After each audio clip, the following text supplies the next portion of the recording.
அன்பார்ந்த தோழர்களே, என் உயிரின் உயிரான விடுதலை சிறுத்தைகளே, அனைவருக்கும் அன்பு கலந்த வணக்கம். தேர்தல் களத்தில் நமது கூட்டணி கட்சிகளை சார்ந்த வேட்பாளர்கள் தீவிர முனைப்பாக செயலாற்றி வருகின்றனர், வாக்கு சேகரித்து வருகின்றனர். நாளை வேட்புமனு தாக்கல் நமது 8 தொகுதிகளிலும் நடைபெற உள்ளது.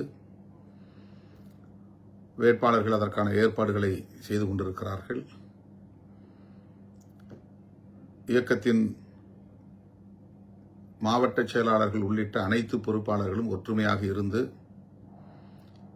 தோழமை கட்சிகளை சார்ந்த பொறுப்பாளர்களோடு இணைந்து மிகச் சிறப்பான முறையில் வேட்புமனு தாக்கலை வெற்றிகரமாக செய்ய வேண்டும் என்று கேட்டுக்கொள்கிறேன். கட்சியின் மறுசீரமைப்பு நடவடிக்கைகளில் சில மாவட்டங்களுக்கான மாவட்ட நிர்வாக பொறுப்புகள் இன்னும் 3 வார காலம் நாம் ஒற்றுமையாக இருந்து களப்பணியாற்ற வேண்டிய தேவை உள்ளது. மாவட்ட செயலாளர்கள்,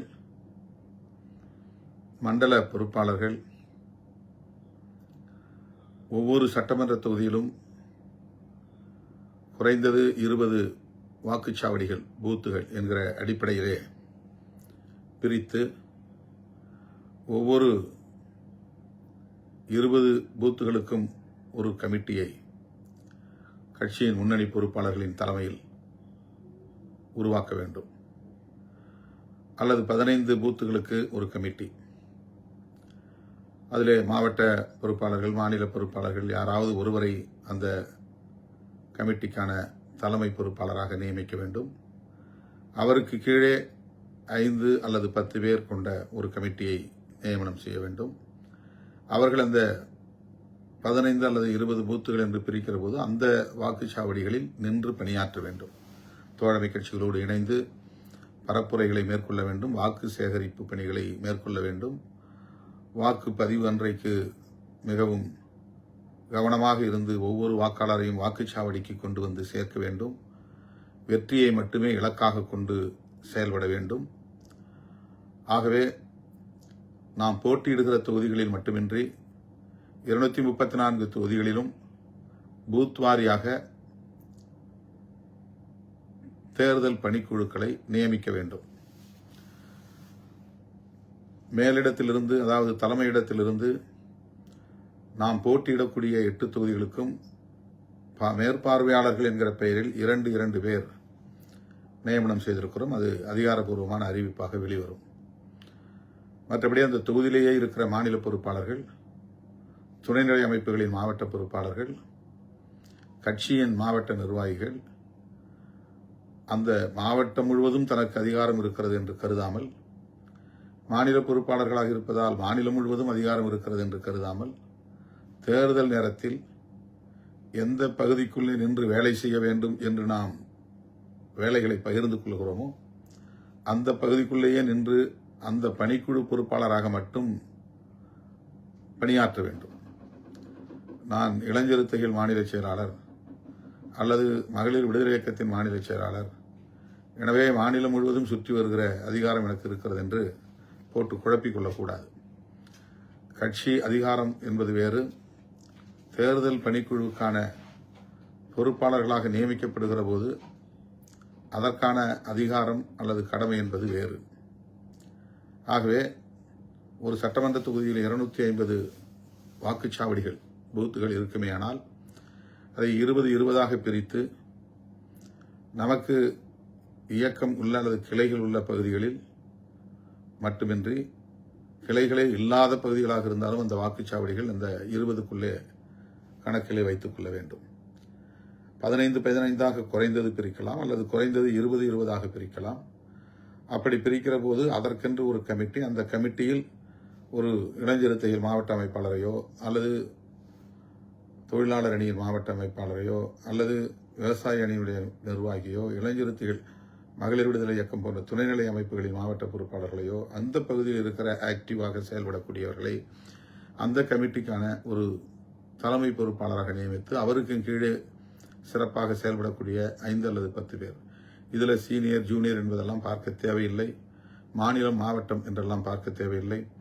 ஆர்வமாக இருக்கிற அனைவரும் ஒரு குழுக்குள்ளே இடம்பெற வேண்டும், அவ்வளவுதான். 20 நாட்களுக்கு மட்டும் தற்காலிகமாக அந்த குழு பொறுப்பாளராக இருந்து நீங்கள் பணியாற்ற வேண்டும். மேலிருந்து 2 பேர், அவர்களோடு மாவட்ட செயலாளர், மண்டல செயலாளர், மண்டல துணை செயலாளர், பொது நிர்வாகம், அந்த குறிப்பிட்ட சட்டமன்ற தொகுதிக்கான மண்டல துணை செயலாளர், இவர்கள் ஒருங்கிணைப்பு குழு. அந்த மேற்பார்வையாளர்களுக்கு அடுத்து மாவட்ட செயலாளர், மண்டல செயலாளர், மண்டல துணை செயலாளர், பொது நிர்வாகம், அந்த குறிப்பிட்ட சட்டமன்ற தொகுதிக்கான மண்டல துணை செயலாளர், இவர்கள் ஒருங்கிணைப்பு குழு.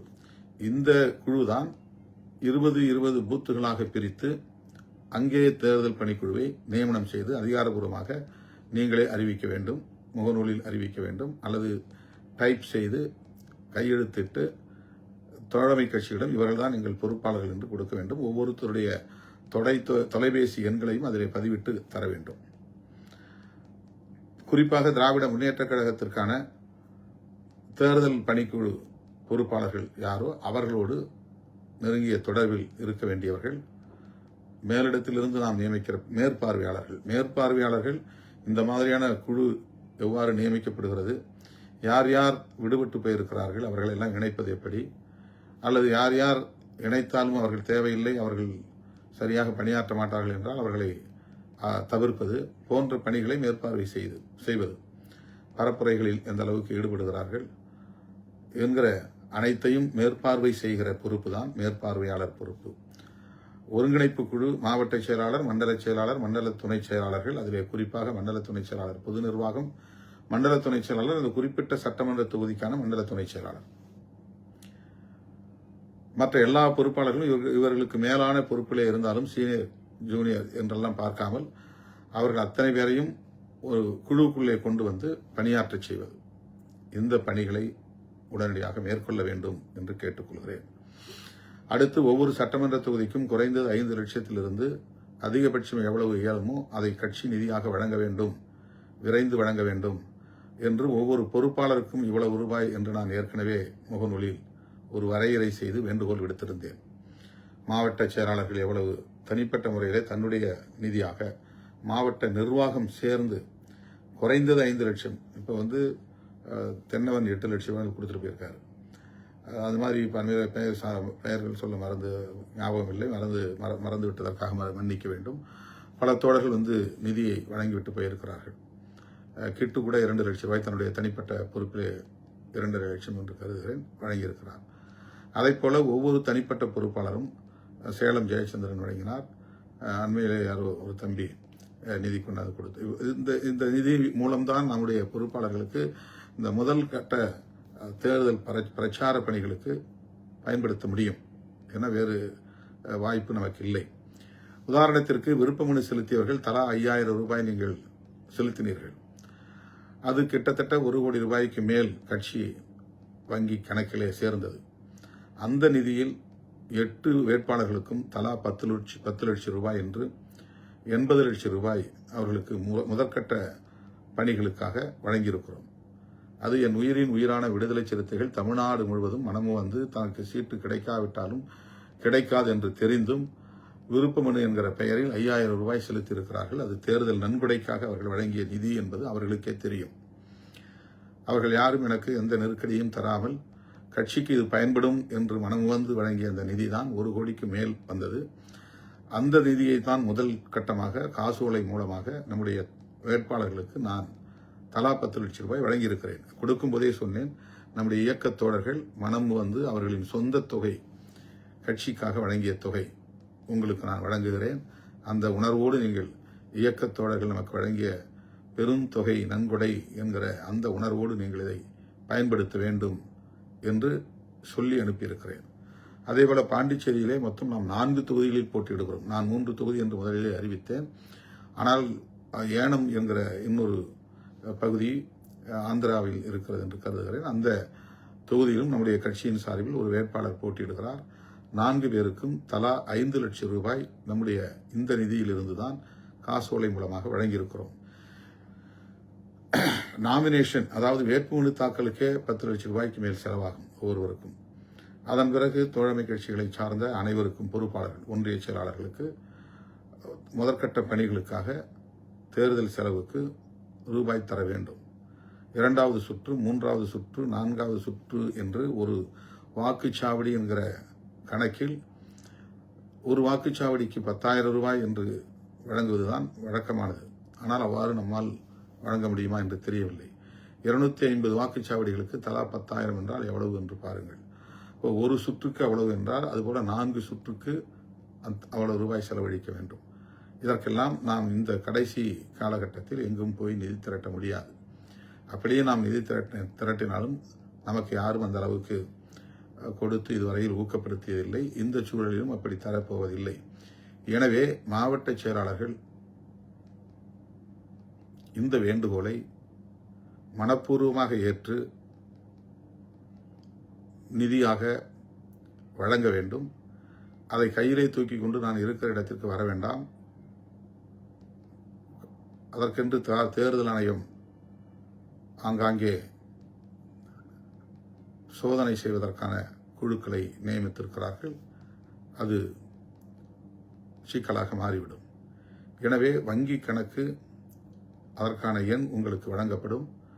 அதை அங்கிருந்தே நீங்கள் இருக்கிற இடத்திலிருந்தே வங்கி கணக்கில் செலுத்திவிட்டால் நாம் அவர்களுக்கு அங்கே வேட்பாளர்கள் போட்டியிடக்கூடிய தொகுதியில் ஒரு வங்கி கணக்கை திறக்க வேண்டும். அதிலே அவர்கள் 40 லட்சம் ரூபாய் வரையிலும் வங்கி கணக்கிலே வைத்து அதிலிருந்து பணம் எடுத்து செலவு செய்து அந்த செலவு வரவு கணக்கை அவர்கள் தேர்தல் ஆணையத்திற்கு கடைசி நேரத்தில் வழங்க வேண்டும். இதுவெல்லாம் விதிமுறைகள். கையில் எவ்வளவுனா காசு வச்சுட்டு செலவு பண்ணிடலாம் அப்படின்னு செலவு பண்ண முடியாது. ஒரு வேட்பாளர் 40 லட்சம் ரூபாய் வரையிலும் செலவு செய்யலாம் என்று தேர்தல் ஆணையம் சொல்லுகிறது. அந்த தொகையை அவர்கள் வங்கி கணக்கிலிருந்து எடுத்து செலவு செய்ய வேண்டும். அவர்களுக்கு வங்கி கணக்கில் அந்த பணம் எங்கிருந்து வந்தது என்ற ஆதாரத்தை பின்னர் கேட்டால் அவர்கள் அதற்கு காட்ட தயாராக வேண்டும்.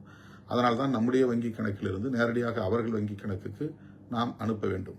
எனவே நீங்கள் அந்தந்த பகுதியிலிருந்து நிதியை திரட்டி எவ்வளவாக இருந்தாலும் அதனை ஆங்காங்கே கையில் ஒரு 50 ரூபாய் இருக்கிறது, 50,000 இருக்கிறது என்றால் அங்கேயே நீங்கள் வங்கி கணக்கில் செலுத்தலாம். 10,000 உட்பட்ட பங்களிப்பு என்கிற முறையில் நிதியை திரட்டி வங்கி கணக்கில் செலுத்த வேண்டும் என்று கேட்டுக்கொள்கிறேன். 3வதாக,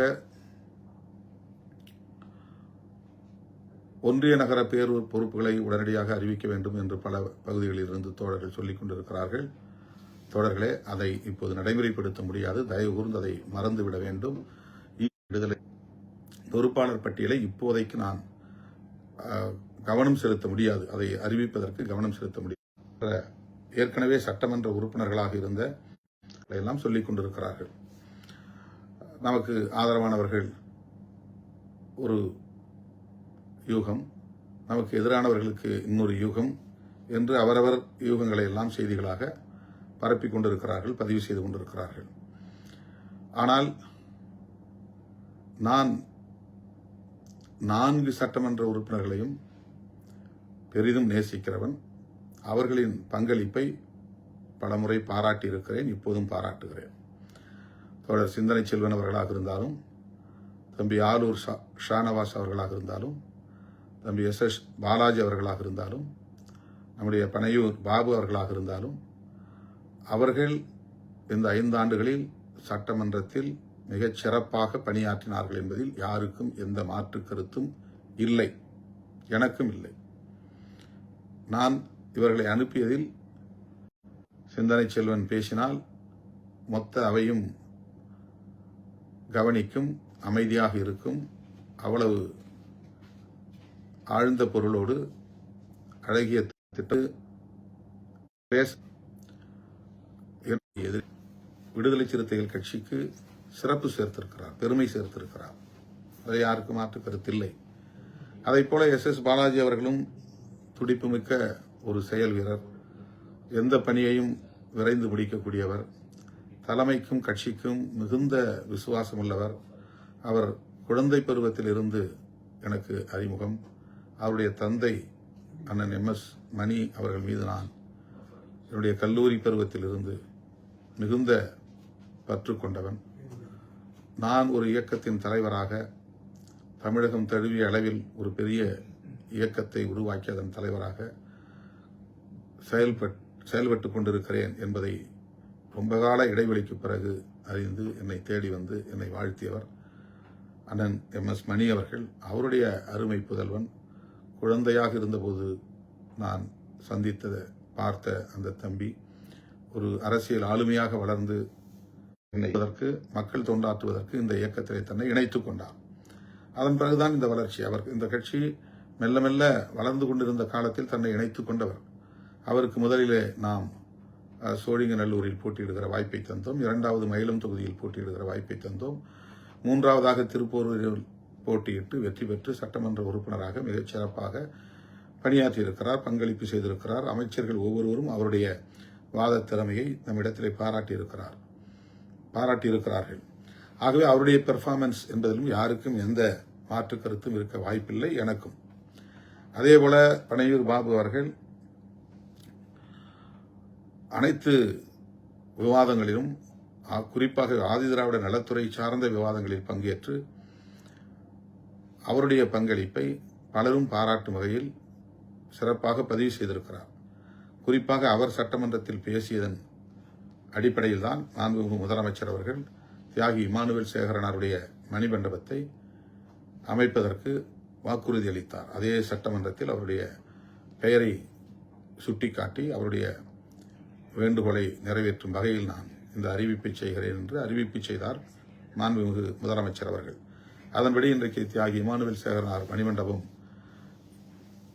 எழிலார்ந்த மணிமண்டபமாக இன்றைக்கு பரமக்குடியிலே செல்லூரிலே இருக்கிறது என்று சொன்னால் அதற்கு நம்முடைய சட்டமன்ற உறுப்பினர் பனையூர் பாபு அவர்களின் பங்களிப்பு, இப்படி எண்ணற்ற பல விவாதங்களில் பங்கேற்று சிறப்பாக பணியாற்றி இருக்கிறார் என்பதை மாற்று கருத்தில்லை.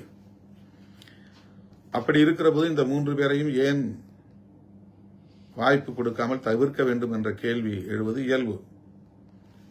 இதற்கு எந்த உள்நோக்கமும் கிடையாது. ஒரு முறை கூட எங்களுக்கு வாய்ப்பு கிட்டவில்லை என்று போராடுகிறவர்களின் எண்ணிக்கை அதிகம். முதல் முறை கிடைத்தது, வெற்றி பெற்றோம். 2வது முறையும் எங்களுக்கு கிடைக்கவில்லை என்கிற எதிர்பார்ப்பு சிறப்பாக பணியாற்றியவர்கள் என்கிற அடிப்படையில் ஆளூர் ஷானவாஸ் அவர்களுக்கு இருப்பதிலும், பாலாஜி அவர்களுக்கு இருப்பதிலும், பனையூர் பாபு அவர்களுக்கு இருப்பதிலும் நியாயம் இருக்கிறது, இல்லை என்று நான் மறுக்கவில்லை. நம்முடைய கட்சி 8 இடங்களை மட்டுமே பெறுகிற கட்சி. குறைந்த எண்ணிக்கையில் இடங்களை பெறுகிற போது அவர்களுக்கு என் மீது வருத்தம் இருக்கும். அதாவது நாம் முன்கூட்டியே கேட்டோமே, அப்போதே சொல்லியிருக்கலாம் அல்லவா, நமக்கு இல்லை என்று சொல்லியிருக்கலாம் அல்லவா, அல்லது உண்டு என்று உத்தரவாதம் கொடுத்திருக்கலாம் அல்லவா என்று அவர்கள் நினைக்கக்கூடும். அப்படி நான் சொல்ல முடியாது. கடைசி நிமிடத்தில் கூட நான் ஒரு முடிவை எடுக்க நேரும். ஒரே முடிவை 1 மாதத்திற்கு முன்னதாக எடுத்து அதை நான் நடைமுறைப்படுத்தும் நிலை நமது இயக்கத்தில் கிடையாது. அப்படி எதையும் நான் முன்கூட்டி எடுக்க முடியாது. ஆகவே ஒவ்வொருவரும் வந்து என்னை தொடர்ந்து கேட்டுக்கொண்டே இருக்கிற போது அவர்களுக்கு நான் பதில் சொல்லாமல் முகத்தை திருப்பிக் கொண்டிருப்பேன், அல்லது பதில் சொல்லாமல் இருந்திருப்பேன். அவர்களை நான் புன்முறுவலோடு வரவேற்காமல் இருந்திருப்பேன். மன அழுத்தத்தோடு அவர்களை நான் சந்தித்திருப்பேன். இதுவெல்லாம் எனக்கு இருக்கிற நெருக்கடி என்பதை அவர்கள் புரிந்து கொள்ள வேண்டும். யாரையும் நான் வெறுக்கவில்லை, அல்லது யாரையும் நான் தவிர்க்கவில்லை, யாரையும் நான் பழிவாங்க வேண்டும் என்று எண்ணவில்லை. வரக்கூடிய அணியில் எனக்கு வாய்ப்பு கொடுக்குங்கள் என்று 2 முறை வாய்ப்பு கிடைத்தவர்கள் 3வது முறையாக வெற்றி பெறுவதற்கான அணியிலே எனக்கு தாருங்கள். ஒரு முறை நான் சட்டமன்றத்திற்கு செல்ல வேண்டும், ஒரே ஒரு முறை நான் சட்டமன்றத்திற்கு செல்ல வேண்டும் என்று கோரிக்கை வைக்கக்கூடிய தோழர்களும் உண்டு. தொடர்ந்து உங்களோடு நான் நம்பிக்கைக்குரியவனாக அல்லது விசுவாசத்திற்குரியவனாக, தலைமைக்கும் இயக்கத்திற்கும் விசுவாசத்திற்குரியவனாக இருந்து பணியாற்றி இருக்கிறேன். தலைமையை மேலும் மேலும் மக்களிடத்திலே கொண்டு போய் சேர்ப்பதற்கான பணிகளை செய்திருக்கிறேன். அதனை அங்கீகரிக்கிற வகையில் எனக்கு ஒரு முறையாவது வாய்ப்பு கொடுங்கள் என்று கேட்கிறவர்கள் உண்டு. ஆண்களுக்கு மட்டுமே கொடுக்கிறீர்கள், பெண்களுக்கு கொடுங்கள் என்று பெண்கள் தரப்பிலிருந்து கோரிக்கை எழுகின்றன. இப்படி சொல்லிக்கொண்டே போகலாம். மாநில பொறுப்பாளர்களுக்கு மட்டுமே வழங்குவீர்கள், அடுத்த நிலை பொறுப்பாளர்களுக்கு வழங்க மாட்டீர்களா என்ற கேள்வியை எழுப்பவர்களும் உண்டு. வேறு பகுதிகளில் இருந்து கொண்டு வந்து எங்கள் சொந்த தொகுதியிலே போடுகிறீர்கள், உள்ளூரில் சொந்த தொகுதியை சார்ந்தவர்களுக்கு வாய்ப்பை வழங்க மாட்டீர்களா என்று கேள்வி எழுப்புபவர்களும் உண்டு. நம்மிடத்திலே ஒரு 20 தொகுதிகள் இருக்கின்றன என்று சொன்னால், முன்னணி தோழர்கள் ஒரு 10 பேருக்கு கொடுத்து முடித்துவிட்டு ஒரு 10 தொகுதி என் கையிலே இருந்தால் நான் சுதந்திரமாக முடிவெடுக்க முடியும். இப்போது நான் அறிவித்திருக்கிற இந்த வேட்பாளர்களில் 3 பேரை ஏற்கனவே சட்டமன்ற உறுப்பினர்களாக இருந்தவர்களை வாய்ப்பு தராமல் தவிர்த்துவிட்டு அந்த இடத்தில் புதிய 3 பேருக்கு வழங்கியிருக்கிறோம். புதிய 3 பேர் அல்லது புதிய 2 பேர், 2 பொது தொகுதி, பன்ருட்டி தொகுதி, அதில் அப்துல் ரஹ்மான், திருப்போரூரில் பன்னீர்தாஸ். இவர்கள் யாரும் திடீரென்று கட்சிக்கு வந்தவர்கள் இது. என்னுடைய முடிவை தவறாக கருத மாட்டார்கள் என்று நான் நம்புகிறேன். அப்படித்தான் நம்பி நான் இந்த முடிவை எடுத்தேன். ஆளூர் ஷானவாஸை போல அப்துல் ரஹ்மானால் பேச முடியுமா என்று கேள்வி எழுப்பலாம். ஆளூர் ஷானவாஸை போல வாதத்திறமை உள்ளவரா என்று கேள்வி எழுப்பலாம். ஆளூர் ஷானவாஸ் சட்டமன்றத்தில் பேசினாலும் சரி, சட்டமன்றத்தில் இல்லாமல் வெளியிலே பேசினாலும் சரி, அது நம்முடைய கட்சிக்கு வலு சேர்க்கும் என்பதிலே யாருக்கு மாற்று கருத்து இல்லை. ஆனாலும் 20-30 ஆண்டுகளாக உங்களோடு தொடர்ந்து பயணிக்கிறேன் நான், இந்த முறையாவது எனக்கு வாய்ப்பு கொடுங்கள் என்று கேட்டார். ஏற்கனவே அவருக்கு ஒரு முறை வேலூரிலே கொடுத்தோம். மக்கள் நல கூட்டணியில் மிக குறைவான வாக்குகளை ஒருவராக அவர் இருந்தார். அவரால் திறம்பட மக்களை சந்தித்து வாக்கு சேகரிக்க முடியவில்லை என்கிற விமர்சனங்கள் இருந்தாலும் கூட அவருக்கு தர வேண்டிய ஒரு சூழல் கடைசி நிமிடத்திலே உருவானது. நாகப்பட்டினமாக இருந்திருந்தால் ஷானவாஸாகத்தான் இருந்திருப்பார். நான் மாற்று சிந்தனைக்கு போயிருக்க வாய்ப்பில்லை. நாகப்பட்டினம் திரு ஜவாஹருல்லாவுக்கு வழங்கிவிட்டார்கள். ஏன் என்று விசாரித்த போது ஷானவாஸ் அவர்களே அந்த தொகுதியில் மீண்டும் போட்டியிட விரும்பவில்லை என்ற தகவலை சொன்னார்கள். பிறகு ராயபுரத்தைத்தான் ஷானவாஸ் விரும்புகிறார் என்ற தகவல் கிடைத்தது. நான் உடனே ராயபுரம் டிக் செய்து விட்டேன். அது ஷானவாஸுக்காக. திருப்போரூர் பாலாஜி மீண்டும் போட்டியிடுகிறார், அதை அப்படியே நான் எழுதி வைத்திருக்கிறேன், டிக் அடித்து விட்டேன். இடையில் திடுமென ஷானவாஸ் ராயபுரம் வேண்டாம் என்கிறார். ராயபுரம் வேண்டாம் என்ற பிறகு பல்லாவரம் கேட்டால் அது தேமுதிகவுக்கு போய்விட்டது. ஒருவேளை பல்லாவரம் கிடைத்திருந்தால் அது ஷானவாஸுக்கு போயிருக்கும். ஆனால் முதல்வரே தலையிட்டு நமக்கு ஒரு பொது தொகுதி, இன்னொரு தனி தொகுதி முடிவு செய்வதிலே ஏற்பட்ட காலதாமதம், விரைந்து முடிக்க வேண்டும். நாளைக்கு திமுக வேட்பாளர் பட்டியலை அறிவிக்க வேண்டும். எனவே இன்றைக்கு எல்லோரையும் முடித்து அனுப்புங்கள், யார் என்ன கேட்கிறார்களோ கொடுத்து அனுப்புங்கள் என்று முதல்வர் சொன்னதன் அடிப்படையில் அவசர கதியில் தான் நமக்கு தரவே முடியாது என்று சொன்ன கள்ளக்குறிச்சியை தந்தார்கள். அரூர் வேண்டும் என்று வலியுறுத்தி கேட்ட நிலையில் நமக்கு அரக்கோணத்தை தந்தார்கள். பல்லாவரம் வேண்டும் என்று கேட்ட நிலையில் பன்ருட்டியை தந்தார்கள். இப்படி கடைசி நிமிடத்தில் முடிவானது. பன்ருட்டி என்று வந்த பிறகு அளிக்கிறார்கள் என்பதை யாரும் மறுக்க முடியாது. அல்லது எதிர்த்தரப்பை சார்ந்தவர்கள் அந்த சாதி உணர்வை தூண்டுவதற்கும் வாய்ப்பு இருக்கிறது. எனவே ஒரு வன்னிய சமூகத்தை சார்ந்த வேட்பாளரைத்தான் அங்கே நியமிக்க வேண்டும், போட்டியிட அனுமதிக்க வேண்டும் என்ற ஒரு கருத்தும் சொல்லப்பட்டது. இந்த நிலையில்தான் கடைசியாக ஒரு இஸ்லாமியரை போட்டே ஆக வேண்டும். எங்களுக்கு ஒரு தொகுதி திருப்போரூர், அங்கு இஸ்லாமியரை போட முடியாது. நாங்கள் 2 தொகுதியில் ஒரு தொகுதி இஸ்லாமியருக்கு வழங்குவதை ஒரு கடமையாக வைத்திருக்கிறோம் என்று சொல்லி ஒரு இஸ்லாமியரை நாங்கள் போடுவதென்றால் ஷானவாஸைத்தான் போட வேண்டும் என்ற முடிவில் இருந்தபோது அப்துல் ரஹ்மான் குறுக்கிட்டார். அவர் தன்னுடைய வாய்ப்பை மறுபடியும் வலியுறுத்தினார். ஷானவாஸிடம் சொல்லிக் கொள்ளலாம், இந்த முறை நாம் அப்துல் ரஹ்மானுக்கு தரலாம் என்று நான் என்னுடைய சுயமான சிந்தனையிலிருந்து எடுத்த முடிவு. அது மேலோட்டமாக பார்த்தால் பிழையாக இருக்கும் என்று நீங்கள் கருதலாம். அது பிழையாக கூட இருக்கட்டும். ஆனால் ஷானவாஸ் கூடாது, அவரை தவிர்க்க வேண்டும் என்ற எண்ணத்தில் எடுக்கப்பட்டதல்ல. அப்துல் ரஹ்மானுக்கு ஒரு வாய்ப்பு தருவோம் என்கிற அடிப்படையில் வழங்கப்பட்டது. அவ்வளவுதான். இதில் வேறு எந்த உள்நோக்கமும் கிடையாது. தம்பி பாலாஜியை பொறுத்தவரையில் அவர் எப்போதும் என்னோடு இருக்கக்கூடியவர்.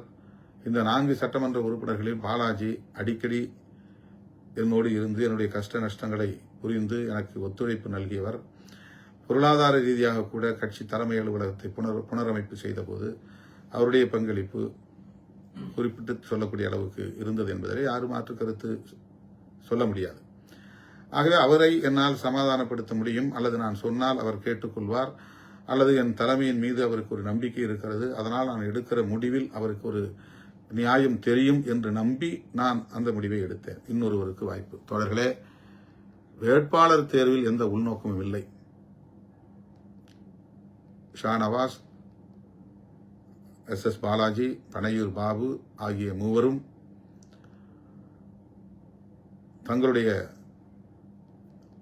வருத்தங்களை அல்லது வேதனைகளை என்னிடத்தில் நேரிலே வந்து வெளிப்படுத்தலாம். தொடர்ந்து கட்சியில் நல்ல பொறுப்புகளை ஏற்று சிறப்பாக பணியாற்றுவார்கள் என்று நான் நம்புகிறேன். ஆளாளுக்கு முகநூலில் கண்டபடி எழுதுவதை தவிர்க்க வேண்டும் என்று கேட்டுக்கொள்கிறேன். மீண்டும் முகநூல் நேரலையில் சந்திப்போம். அவசரமாக இன்னொரு சந்திப்பை நோக்கி நான் செல்ல வேண்டியிருக்கிறது. தேவைப்பட்டால் இன்று மாலை முகநூல் நேரலையில் உங்களோடு கருத்துக்களை பகிர்ந்து கொள்வேன் என்பதை தெரிவித்து முடிக்கிறேன். நன்றி, வணக்கம்.